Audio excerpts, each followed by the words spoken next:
በቲና ሲጭበረበር የነበረው ሰው ቲናን ፍለጋ የእነ አባዬ በር ላይ ቀን ከሌት ሲመላለስ ነበረ። ታዲያ የእሱ ጓደኛ ቲናን ከሱ ቀድሞ አግኝቶ ገንዘቡን ለመውሰድ እሱም በተመሳሳይ ሰዓት የእነ አባዬ በር ላይ ቆሞ የቲናን መውጣት ሲጠባበቅ በቲና ሲጭበረበር የነበረው ሰው አጋጣሚ መጥቶ ፊት ለፊት አይቶታል። እስቲ ከዛ በፊት ግን የትሁት ሞት ህልም መሆኑ ያስደስታችሁ ይሄን ቪዲዮ አንዴ ላይክ እያደረጋችሁ።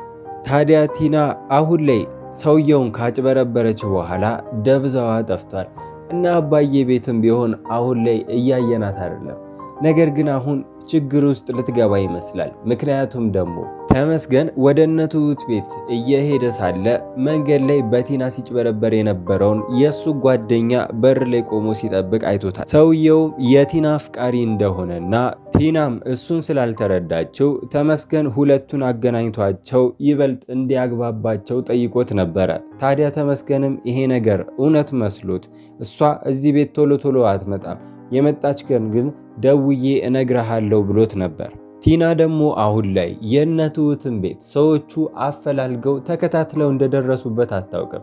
ስለዚህ ቲና እዚህ ጋር በስህተት እና አባዬ ቤት ብትሄድ ተመስገን የሚያውቀው ነገር ስለሌለ እሱ የሚያውቀው ሁለቱ መግባባት እንዳልቻሉና ሰውየው ደግሞ እንደሚያፈቅራት ስለሆነ ለእሷ ምንም ሳይነግር እሷ እዛ ቤት ስትመጣ ለሰውየው ደውሎ ከነገረው ምናልባትም ቲና ከባድ ችግር ውስጥ ልትገባም ትችላለች። ነገር ግን በቲና ሲጭበረበር የነበረው ሰው ጓደኛው የእነ ትሁት ቤት በር ላይ ቆሞ ሲጠባበቅ አይቶታል። ስለዚህ ምናልባትም ሄዶ እሱንም ሊያፋጥጠው ይችላል። ግን ደግሞ ጓደኛውን በጣም ስለሚያምነው ምናልባትም በመልካም መንገድ ሊመለከተውም ይችላል።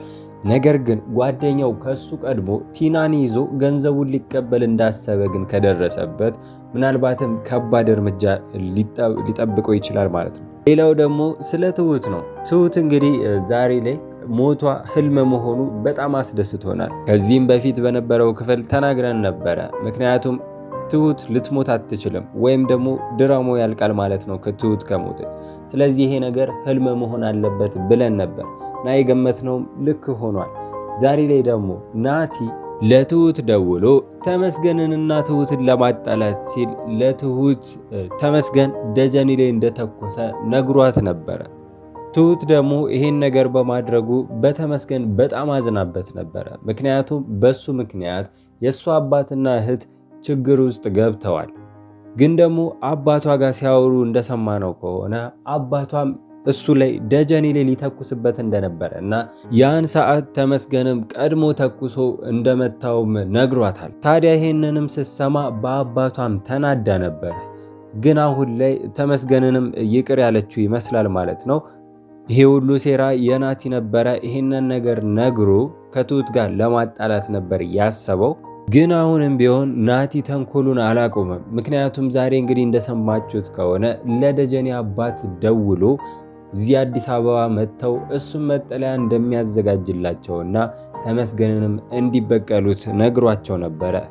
ግን አሁን ላይ የትሁት አባት ለትሁት እንደነገራት ከሆነ ይሄንን ጉዳይ በሽምግልና እየፈቱት ስለሆነ ለዛም ይሆናል እንግዲህ የደጀኔ አባት ከናቲ ይሄንን ነገር ሲሰማ ምናልባትም የደጀኔ አባት የናቲን ተንኮልና ሴራ ስለሚያውቅም ይሆናል እንደዛ ሰድቦ ስልኩን ዘግቶ የተለያዩት ማለት ነው። ናቲም በዚህ ተግባሩ እንግዲህ አልተሳካለትም ነበር። ግን አሁንም ናቲ በዚህ ነገር ያበቃል ማለት አንችልም። ናቲ እንግዲህ እስካሁን እንዳየነው ከሆነ ምንም ቢሆን ተንኮል አያልቅበትም። ስለዚህ ቀጣይ ደግሞ ይሄ እንኳን ባይሳካለት ሌላ ነገር ይዞ መምጣቱ የማይቀር ነው። በሌላው ነገር ደግሞ ስለ ናቲ ካነሳን አይቀር ዛሬ ላይ እንግዲህ ተመስገን ለትሁት እንግዲህ እንደዛ የተተኮሰባት በናቲ ምክንያት እንደሆነ ሲነግራት ነበረ። ምክንያቱም ደግሞ ናቲ ከደጀኔ ጋር በጣም ተቀራርበው ነበርና የልብም ሲሰጠው ነበረ።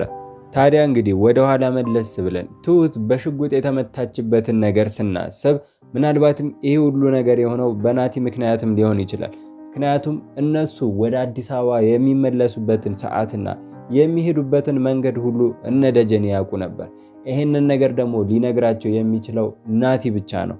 ስለዚህ የሚሆነው ናቲ እዛ ጋር ለደጀኔ እነ ትሁት ወደ አዲስ አበባ በዚህ ቀን ይመለሳሉ፣ ስለዚህ ጫካ ውስጥ ጠብቀ በሽጉጥ በላቸው ብሎ ነግሮትም ሊሆን ይችላል ማለት ነው። ይሄ ሁሉ ሐሳብና ሴራም እንግዲህ የናቲ ሊሆንም ይችላል። ዛሬ ተመስገን ያወራው ነገር ስለዚህ ነው ማለት ነው። ስለዚህ ከናቲ ጋር ያላቸውን ነገር በሙሉ ለማቆም ከሱ ተንኮልና ሴራ ለመራቅ ከፈለጉ እዚህ ጋር ማድረግ ያለባቸው ነገር ከናቲ መሸሽ የማይቻል ነገር ነው። ምክንያቱም እሱ እየተከታተለ እነሱን እያጠቃቸው ነው። ስለዚህ እነ ተመስገን እነ ትሁት ሁሉም ነገር ማድረግ ያለባቸው ሚስጥራቸውንም ቢሆን ከናቲ እየጠበቁ ደበቅ ብለው መኖር ነው ማለት ነው። ምክንያቱም እዚህ ጋር ናቲ ሚስጥሮችን እነሱ የሚያደርጉትን የሚያወሩትን ነገር ስለሚሰማ ነው ያን ነገር እያያያዘ ሰው ለማጣላትና የሆነ ሴራ እያሰበ ሁልጊዜ ችግር ውስጥ የሚከታቸው ማለት ነው። በአሁኑ እንኳን ምን ያክል ትሁት ይሄን ነገር ስትሰማ ተመስገን ደጀኔ ላይ እንደተኮሰ ስትሰማ ራሷን ስታ ነበረ። ስለዚህ ናቲ እነሱን በጣም አደጋ ላይ እየጣላቸው ስለሆነ እሱን ማራቅ የግድ ነው ማለት ነው። ስለዚህ አሁን ላይ እንግዲህ ትሁትና ተመስገን በጣም ተዋደዋል። እናም ደግሞ ትሁት አሁን እምነቷን ጥላበታለች ማለት ነው። ስለዚህ አሁን እነሱን የሚያለያይ ነገር ይኖራል ብለን አናስብም። ናቲ ምንም ያክል እንኳን ተንኮልና ሴራ እያሰበ ቢመጣ ለጊዜው የተወሰነ ግጭት ቢኖር ነው እንጂ ከዚህ በፊት እንደነበረው እስከ መለያየት ድረስ የሚደርስ ችግር መሀላቸው ይገባል ብለን አናስብም ማለት ነው። ሌላኛው እንግዲህ ትንሽ ችግር ውስጥ ያሉት የትሁት አባትና እህት ናቸው ማለት ነው።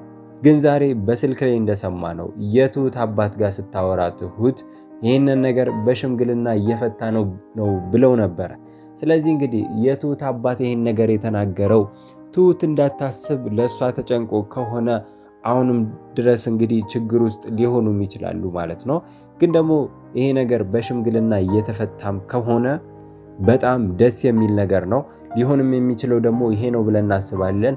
ምክንያቱም የደጀኔ አባት ከናቲ ጋር እንደዛ ሲያወራ ተመስገንን እንድትበቀል እኔ እዚህ ቦታ አዘጋጅልሃለሁ አዲስ አበባ መጥተህ ተበቀለው ሲለው ነበረ። ስለዚህ በዚህ ሐሳብ የደጀኔ አባት ይስማማ ነበር እነሱ እዛ ጋር ሰላም ባያወርዱ ማለት ነው።